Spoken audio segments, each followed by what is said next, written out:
Hi friends, എല്ലാവർക്കും ഇന്നത്തെ വീഡിയോയിലേക്ക് സ്വാഗതം. ഇന്നൊരു ചെറിയ എംബ്രോയ്ഡറി വർക്കാണ് കാണിക്കുന്നത് ഞാൻ. ഇതൊരു കുർത്തി മെറ്റീരിയലാണ്. 2.5 മീറ്റർ വരും. ഇത് കോട്ടണിലുള്ള മെറ്റീരിയലാണ്. ഇതിങ്ങനെ തന്നെ തയ്ക്കാതെ എന്തെങ്കിലും കോൺട്രാസ്റ്റ് പീസ് വെച്ച് തയ്ക്കണമെന്നാണ് വിചാരിക്കുന്നത്. അതിന് വേണ്ടിയിട്ട് ഈ മസ്റ്റർഡ് കളറിൽ വരുന്ന പ്ലെയിൻ ക്ലോത്ത് ഞാൻ വാങ്ങിച്ചിട്ടുണ്ട്. അതിൻ്റെ താഴെ ഒരു സ്ട്രെയിറ്റ് പീസല്ല, ഒരു ട്രയാങ്കിൾ ഷേപ്പിലുള്ളൊരു പീസായി കട്ട് ചെയ്ത് തയ്ച്ചിട്ട് എംബ്രോയ്ഡറി ചെയ്യാനാണ് ഉദ്ദേശിക്കുന്നത്. അതിന് വേണ്ടിയിട്ട് രംഗോലി ത്രെഡ് ഗ്രേ കളറിലുള്ളത് വാങ്ങിച്ചിട്ടുണ്ട്. അതുപോലെ ഇത് പേഴ്സാണ്, ചെറിയ സൈസുള്ള പേഴ്സാണ്. ഇത് നമുക്ക് എംബ്രോയ്ഡറി എങ്ങനെ ചെയ്യുന്നത് നോക്കാം.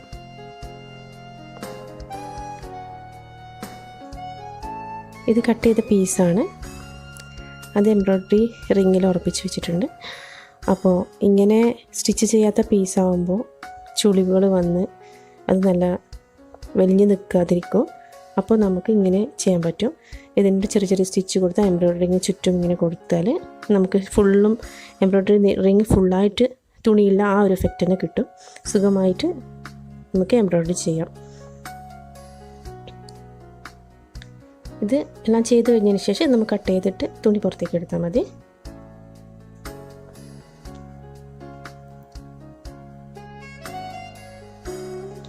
ഞാനൊരു ഫെദർ സ്റ്റിച്ച് ചെയ്യാനാണ് ഉദ്ദേശിക്കുന്നത്. അതിന് ഫസ്റ്റ് നമുക്ക് മുകളിൽ നിന്ന് തുടങ്ങാം. ഇതുപോലെ സിമ്പിളായിട്ട് ലൈൻസ് ഇട്ടുണ്ട്. ലൈൻസ് നമ്മൾ അതിൻ്റെ എങ്ങനെ വേണമെന്ന് വെച്ചാൽ നമ്മൾ ഇഷ്ടംപോലെ അടുത്തടുത്ത് വേണമെങ്കിൽ അങ്ങനെ ചെയ്യാം, അല്ല ദൂരെ ദൂരെ ആണെങ്കിൽ അങ്ങനെ ചെയ്യാം. നമ്മൾ ഇഷ്ടംപോലെ ചെയ്യാൻ പറ്റും. നമുക്ക് ചെയ്യാൻ തുടങ്ങാം. ഇതിൽ ആദ്യത്തെ ഞാൻ നേരത്തെ ചെയ്തതാണ്. രണ്ടാമത്തെ ലൈനിൽ ചെയ്യുന്നത് കാണിക്കാം. ഫസ്റ്റ് മുകളിൽ നിന്ന് നൂല് കുത്തിയെടുക്കുക. എന്നിട്ട് ഏതെങ്കിലും ഒരു സൈഡ്, ഇപ്പോൾ ഞാൻ റൈറ്റ് സൈഡ് എടുക്കുന്നത്, അതിൽ നിന്ന് നൂല് കുറച്ച് ഇടത്തേക്ക് വലിച്ച് പിടിച്ചിട്ട് റൈറ്റ് സൈഡിൽ നിന്ന് ആ ലൈനിലേക്ക് തന്നെ വലിച്ച് എടുക്കുക. പിന്നെ അടുത്തതായി നമ്മൾ ഇപ്പുറത്തെ സൈഡിൽ നേരത്തെ ചെയ്തതിൻ്റെ ഓപ്പോസിറ്റ് സൈഡിൽ നിന്നാണ് നൂലെടുക്കേണ്ടത്. ഇതുപോലെ കണ്ടിന്യൂ ചെയ്ത് പോയാൽ മതി. വളരെ ഈസി ആയിട്ടുള്ളൊരു സ്റ്റിച്ചാണിത്. തുടക്കക്കാർക്ക് ഈ എംബ്രോയ്ഡറി ബേസിക്സ് ഒന്നും അറിയുന്നില്ല, ഇതിപ്പോൾ കണ്ടാൽ തന്നെ നമുക്ക് ചെയ്യാൻ പറ്റും. വളരെ എളുപ്പമായിട്ട് ചെയ്യാം. ഇതുപോലെ താഴെ വരെ നമ്മൾ ചെയ്ത് പോയാൽ മതി.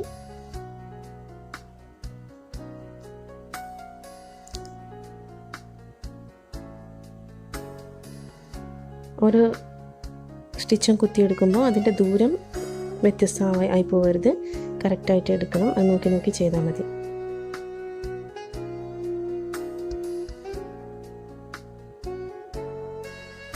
ഇതുപോലെ നമുക്ക് ആ പ്ലെയിൻ പീസിൽ മുഴുവനായും ഇങ്ങനെ ലൈൻസ് ഇട്ട് ചെയ്തെടുക്കാം.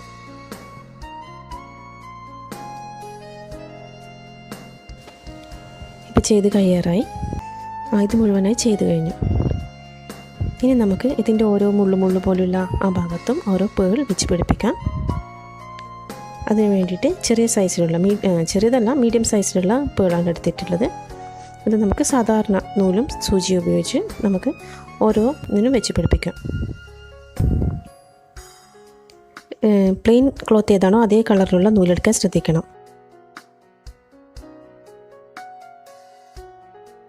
ഇനി നമുക്ക് ഓരോന്നായി പേൾസ് വെച്ച് കൊടുക്കാം. ഇത് 3-4 പേൾസ് ഞാൻ ഇപ്പോൾ വെച്ച് കൊടുത്തിട്ടുണ്ട്. അതിൽ നിന്ന് ഇത് ഓരോന്നിനും നോട്ടിട്ട് കൊടുക്കേണ്ട ആവശ്യമില്ല. നമുക്ക് താഴെയായിട്ട് എല്ലാം ചെയ്ത് കഴിഞ്ഞതിന് ശേഷം ലാസ്റ്റ് നോട്ടിട്ട് കൊടുത്താൽ മതി. പേൾസ് വെച്ച് താഴേക്ക് വലിക്കുക. അപ്പോൾ അടുത്ത സ്റ്റിച്ചിലേക്ക് കുത്തിയെടുക്കാം.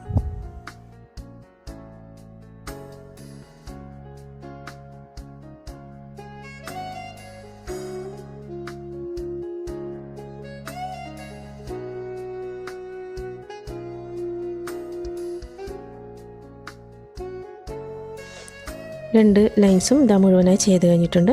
ഇതുപോലെ നമുക്ക് ഫുള്ളും ചെയ്തെടുക്കാം. വളരെ സിമ്പിളായിട്ടുള്ള വർക്കാണിത്. ആർക്ക് വേണമെങ്കിലും എളുപ്പത്തിൽ ചെയ്യാം. എല്ലാവർക്കും സ്വന്തമായി ഡ്രസ്സ് ഡിസൈൻ ചെയ്ത് എടുക്കണമെന്നൊക്കെ ആഗ്രഹമുണ്ടാവും. ഒരുപാട് കാര്യങ്ങളൊന്നും അറിയേണ്ട ആവശ്യമില്ല. ഇത് സിമ്പിളായിട്ട് ഒരു എംബ്രോയ്ഡറി ത്രെഡും സൂചിയും ഉണ്ടെങ്കിൽ നമുക്ക് ഏത് കളർ വേണമെങ്കിലും ഇങ്ങനെ ചെയ്തെടുക്കാം.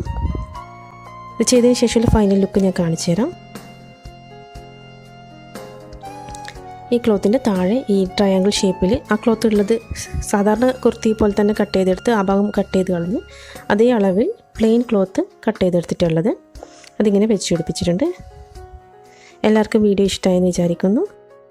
എല്ലാവരും ട്രൈ ചെയ്ത് നോക്കണം. വീഡിയോ ഇഷ്ടപ്പെട്ടെങ്കിൽ ചാനൽ സബ്സ്ക്രൈബ് ചെയ്യുക, ലൈക്ക് ചെയ്യുക, ഷെയർ ചെയ്യുക. Thank you.